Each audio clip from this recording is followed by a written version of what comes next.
Hi everyone, welcome back to my channel nursing tech Jyoti. So आज का जो topic है दैट इज कम्युनिकेबल डिजीज, जो कि मोस्ट ऑफ कॉमन जितने भी जो आपके एग्जाम्स होते हैं उनमें पूछा जाता है। सो सबसे पहले देखते हैं what are the communicable diseases, कौन कौन से होते हैं। So diseases that cause infectious agent, for example bacteria, virus, fungus, parasite, कुछ भी हो सकता है, ठीक है।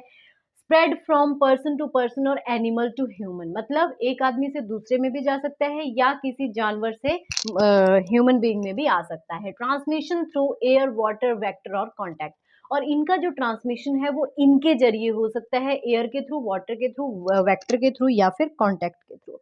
अब हम बात करते हैं mode of transmission. Direct contact मतलब डायरेक्ट किसी को टच किया, किस किया या फिर सेक्सुअल इंटरकोर्स के through. Indirect contact, for example fomite और सरफेस के साथ टच किया। Droplet infection, for example cough and sneezing के through. Airborne, for example tuberculosis और मीजल।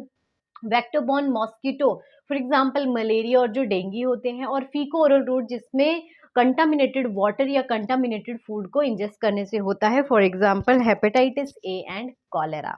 अब हम बात करते हैं सबसे मोस्ट कॉमन जो कम्युनिकेबल डिजीज है, that is tuberculosis, hepatitis A B C, HIV AIDS, malaria, dengue, measle, chicken pox, cholera and typhoid. सबसे पहले बात करते हैं ट्यूबरक्लोसिस की। सो गाइस, जो ट्यूबरक्लोसिस है उसका जो पॉजिटिव एजेंट है दैट इज माइकोबैक्टीरियम ट्यूबरकुलाई। इसका जो स्प्रेड है वो एयरबॉर्न के थ्रू होता है। इसके जो मोस्ट कॉमन जो सिम्टम्स आते हैं guys, that is cough more than 2 weeks, ये हमेशा ध्यान रखना। वेट लॉस होता है एंड साथ में फीवर भी होता है। डायग्नोस्टिक के लिए स्पुटम AFP करते हैं, एसिड फास्ट बेसिलाई चेक करते हैं। और गाइज इसमें की MNABT भी करते हैं, जिसमें हम स्पूटम कल्चर ये सारी चीजें करवाते हैं, ठीक है। ट्रीटमेंट की बात करें तो हम dots therapy, direct observation treatment जो कोर्स होता है वो हम इसमें देते हैं।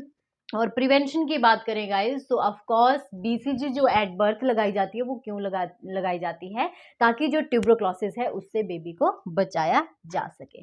नेक्स्ट है HIV एड्स। सो इसको किसकी वजह से होता है? HIV वायरस के थ्रू। स्प्रेड इसका सेक्सुअली कॉन्टैक्ट, ब्लड और मदर टू बच्चे को भी हो सकता है। विंडो पीरियड इसका रहता है 3 मंथ। विंडो पीरियड जिसमें मतलब जो इन्फेक्शन है वो पीक रेट पे आ जाएगा, ठीक है। डायग्नोसिस के लिए ELISA test, western blot test हम इसमें करते हैं। ART, ठीक है गाइज, ART ट्रीटमेंट इसमें प्रोवाइड करते हैं हम, फ्री ऑफ कॉस्ट दी जाती है। और prevent with the safe sex and blood screening. Guys HIV को कैसे रोक सकते हैं? एक तो जो मल्टीपल पार्टनर्स होते हैं, ठीक है, उस टाइम पे सेफ सेक्स होना चाहिए और जो ब्लड स्क्रीनिंग टेस्ट है वो प्रॉपरली होने चाहिए। नेक्स्ट आता है गाइज इसमें हेपेटाइटिस। तो हेपेटाइटिस भी क्या होता है? लीवर जिसमें डैमेज हो जाता है, इन्फेक्शन हो जाता है। इसमें अलग अलग टाइप आते हैं। हेपेटाइटिस A और जो E है वो फीकोरल रूट से होता है। B और C ब्लड की वजह से होता है। हेपेटाइटिस B वैक्सीन जिसकी अवेलेबल है। सिम्टम गाइस जॉन्डिस और fatigue, it mean liver damage हो रहा है तो इसमें जॉन्डिस, स्क्लेरा जिसमें स्किन पूरी येलो हो जाती है। प्रिवेंशन के लिए सैनिटेशन, सेफ इंजेक्शन और वैक्सीनेशन हम यूज करते हैं। नेक्स्ट आता है मलेरिया। तो मलेरिया किसकी वजह से होता है? प्लाज्मोडियम स्पीसीज की वजह से। वेक्टर इसका फीमेल एनाफिलीज, बहुत बार पूछा जाता है ये। सिम्टम गाइस इसमें फीवर रहते हैं बट साथ में जो कम कपाना है वो भी रहता है, जिसको हम चिल्स बोलते हैं, ओके। डायग्नोस्टिक के लिए ब्लड स्मीयर, RDT करते हैं। और प्रिवेंशन के लिए मॉस्किटो कंट्रोल और बेड नेट्स फॉगिंग हम करते हैं। नेक्स्ट आता है डेंगी। डेंगी का जो पॉजिटिव एजेंट है that is dengue virus. Vector इसका एडिस एजिप्टी है, ठीक है। सिम्टम इसमें high fever, retro orbital pain और रैशेज और bleeding. Guys retro orbital pain क्या होता है? जो आईज के अराउंड में जो एरिया है वहां पे पेन रहेगा। No specific treatment, supportive care इसमें देते हैं। प्रिवेंशन के लिए गाइस जो सोर्स है उसकी रिडक्शन करेंगे और सेग्नेशन वाटर को अवॉइड करेंगे, मतलब पानी इकट्ठा नहीं होने देना है। नेक्स्ट है डायरिया डिजीज।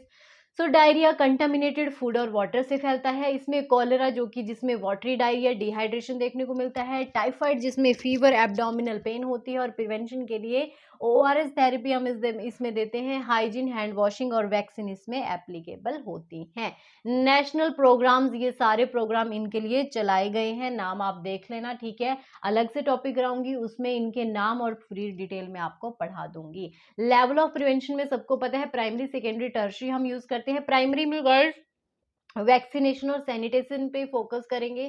सेकेंडरी में स्क्रीनिंग, डायग्नोसिस और ट्रीटमेंट पे फोकस करेंगे। और जो टर्शरी होता है गाइज, उसमें हम रिहैबिलिटेशन मतलब ओवरऑल जो केयर होती है वो हम देते हैं, और जो पर्सन है उसको डिसेबल होने से बचाते हैं।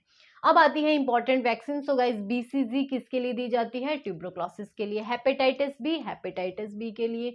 ओपीवी पोलियो के लिए। मीजल्स के लिए। टाइफाइड फीवर के लिए। और जापानीज किसके लिए देते हैं? एंडेमिक एरिया में। अब गाइस, आप नॉर्सेट की तैयारी कर रहे हो तो उसके लिए कुछ टिप्स है। फोकस करना है ट्रांसमिशन सिम्टम के प्रिवेंशन के ऊपर, ठीक है गाइस।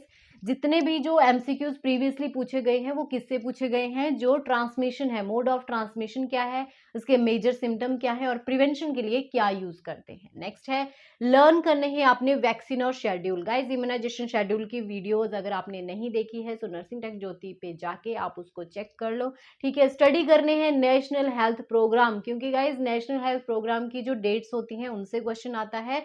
और गाइज, ये तो मैं हर बार बोलती हूँ, जितने आप एमसीक्यूज करोगे इससे रिलेटेड उतना ज्यादा आपका जो प्रेपरेशन है वो बहुत अच्छे से होगा। सो गाइज, ऐसे ही टॉपिक्स के लिए किसको फॉलो करना है? नर्सिंग टेक ज्योति को। Thank you, keep sharing, keep supporting.